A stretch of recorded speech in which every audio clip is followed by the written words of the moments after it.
Hi everyone and welcome back to Tennis Time. In this week's edition of Tennis Time, we're gonna have a short look back on the Rome Masters.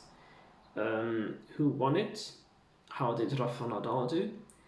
How is his performance reflect on the 2020 French Open? Does this help? Does this hinder his preparation? Is he still a favorite for the French Open? That's what I'm going to look at. Next to that, I'm also going to compare a little bit the 2018 and 19 editions to this year's current edition. I've been present at the 2018 and 2019 Rome Masters, and the atmosphere is definitely a little bit different.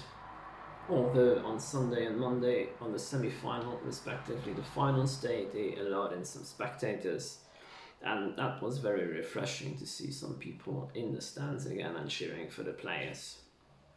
Okay, so let's start with this is Rome edition. So big news this year: Rafa Nadal going out to Diego Schwartzman in the quarterfinals. Whether this was expected or unexpected, I cannot really say. If Rafa would have won in 3 sets, then probably people would have said, yeah, Rafa was a little bit rusty at the beginning, but then he managed to turn it around. On the other hand, probably 90% of people would not have said that Diego Schwartzman can pull this win off like he did. Okay, maybe Rafa was not on top of his game, and he was a little bit tentative at times. He was maybe drop shotting at key moments where the drop shot was not the best choice of shot, or maybe even if it would have been, he missed the drop shot, so he lost the points, he lost vital breaks because of that.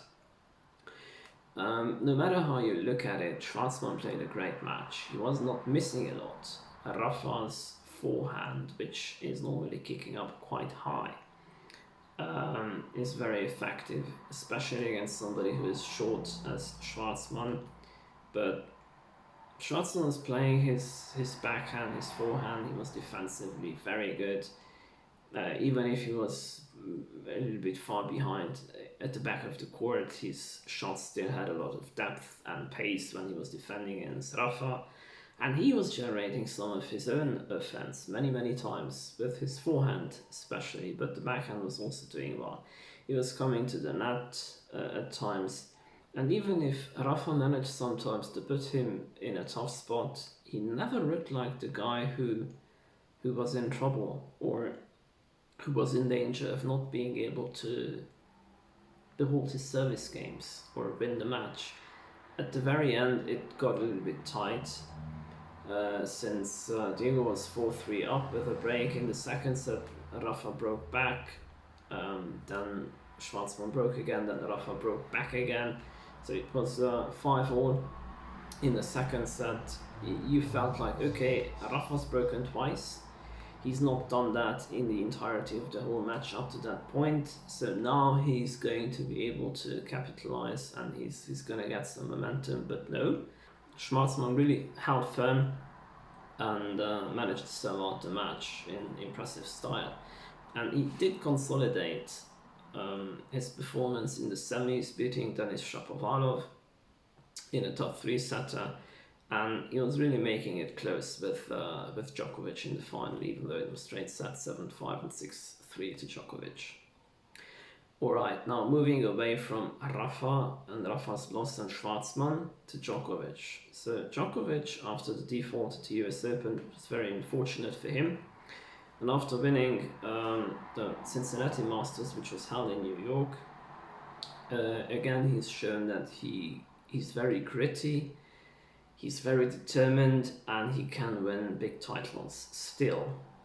So basically, he hasn't lost a match throughout the 2020 season. He was defaulted in the fourth round at the US Open, so he did not win that match, but he didn't lose either. It was not completed, although it went down as a loss for him since he was defaulted.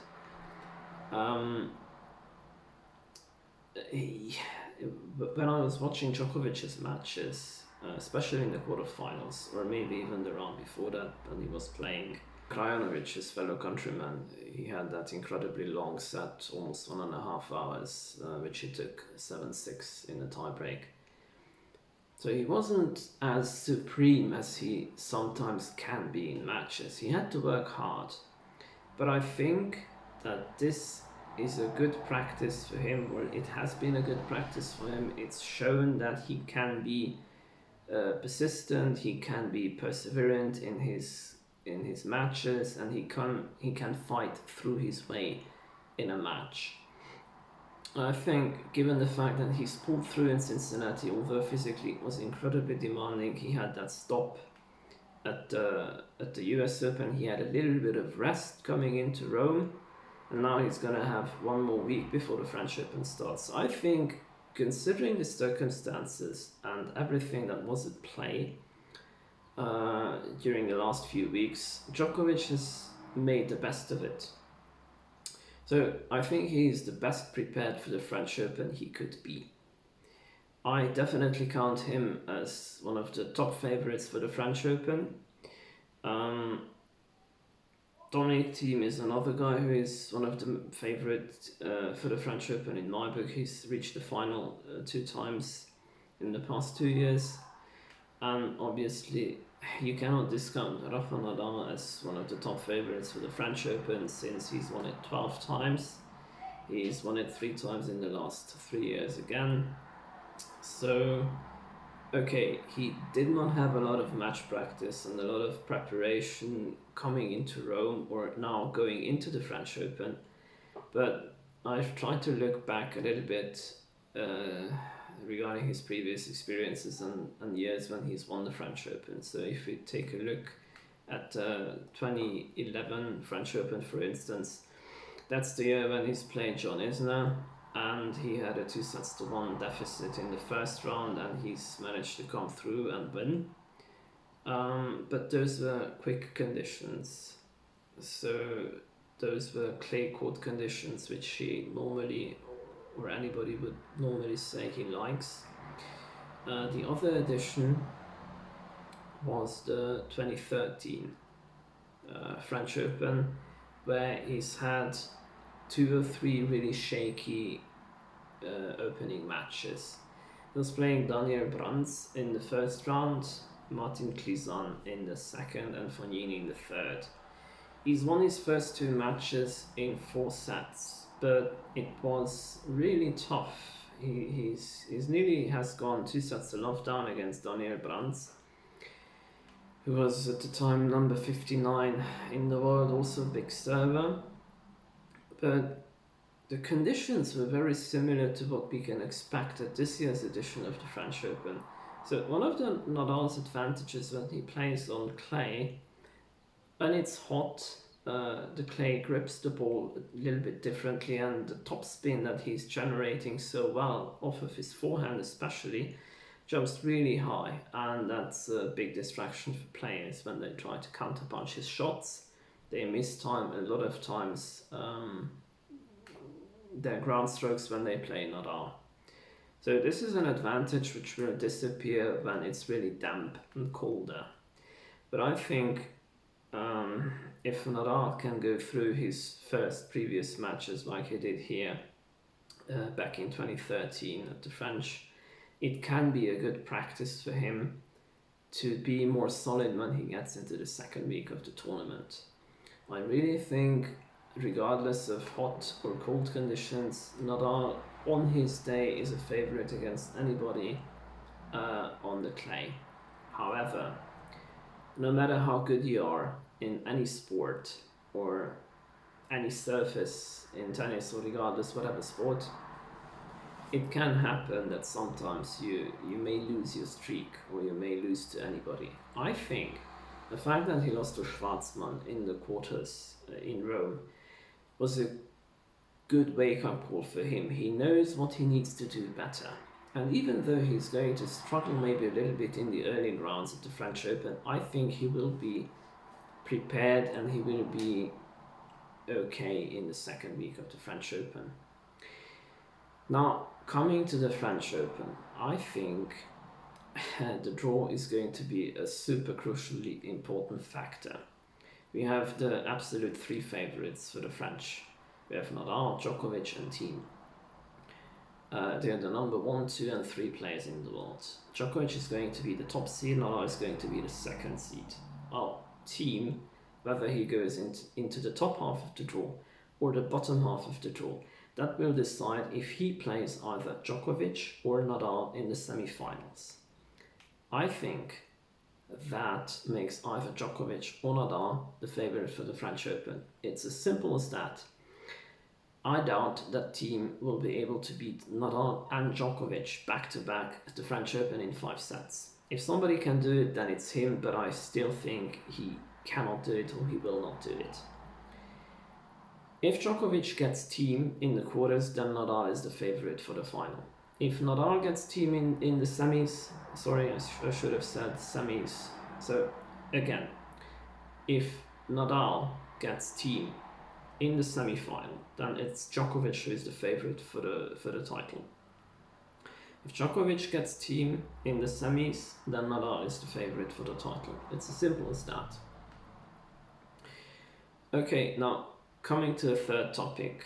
As I said, I've been to the World Masters a few years back, and I've taken a look at some of the footage I've taken, and it was really striking to see and to hear how loud the crowd could be.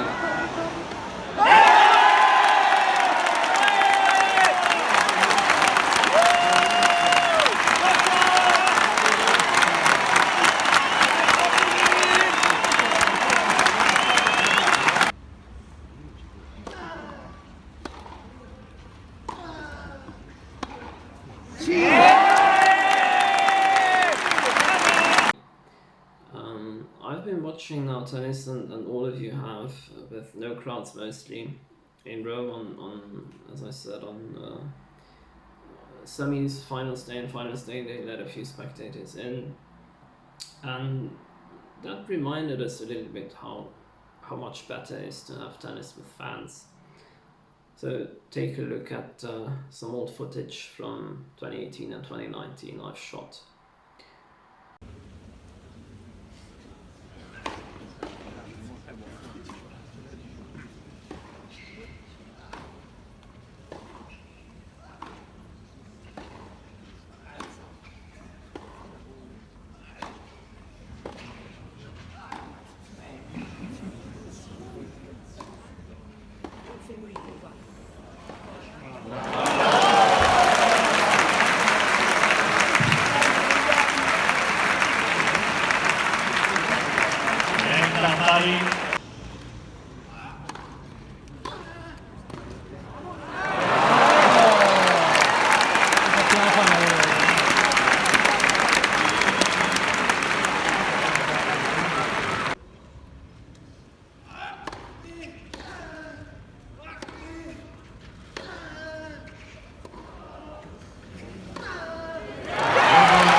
Dopo partita contro l'Arabia. 2 partita 1, 6-1, 1-6, 6-3.